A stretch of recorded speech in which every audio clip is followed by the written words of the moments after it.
Greeting, walkers, and welcome once again to a Walk with Walt podcast. So, Todd, thank you for coming back to talk about this book. But what else have you been up to lately besides your new book coming out?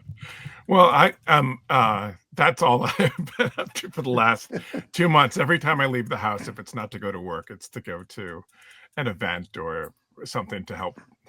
So go ahead. Tell us, when did this start? So this was a pandemic project for me. Like when we were, at least in California, when we were all kind of locked up for those months, I had some things that the Sherman Brothers had written about their thoughts on their careers from the 1970s. And so this was like a much closer time frame. Their memories were clearer. They had better details. And I wanted to do something with that. And I'd also interviewed both of them. Bob a long time ago. I talked with Dick a number of times. And I had a number of other like resources. In my mind, there's maybe 3 key live action pictures you could maybe talk me into a 4th during Walt's lifetime. 20,000 Leagues, Darby O'Gill and the Little People, and Mary Poppins, that I think are really better films ultimately than a number of the other films that came out during that period. So he had kind of 2 modes of development.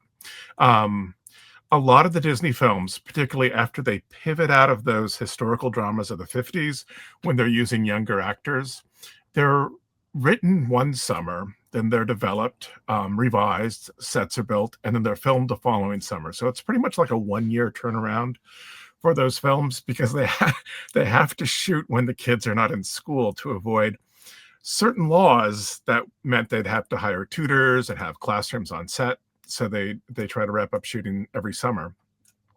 But then there's a few other films that don't have that 1-year turnaround. Darby O'Gill is a project that Walt starts working on with a writer named Larry Watkin in the 1940s.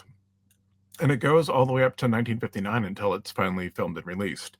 And so that picture has a lot more depth and nuance, and it's visually more interesting too than other films that are released in 1959.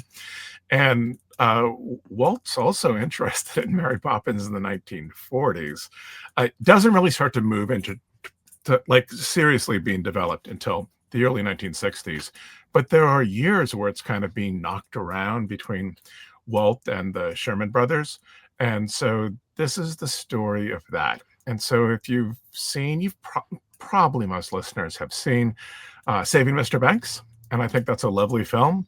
But I'd also say that that's a fictionalized version of what actually happened. For example, I think like most viewers would probably remember that scene where Tom Hanks as Walt Disney takes the author Pamela Travers to Disneyland to convince her that Disney is the studio that should develop the film version of her books. Never happened. Not even close. She does go to Disneyland, but there's like a very specific reasons why she's going there. And she goes there with the head of the story department, Bill Dover, not with Walt Disney. Walt Disney's specifically trying to take himself out of the equation. So I just wanted to kind of put together the story of how making this movie transformed the lives of so many people that were involved in it, and even transformed Walt and the Disney studio. There would be no Disney World as we know it today if it wasn't for Mary Poppins in April of 1964.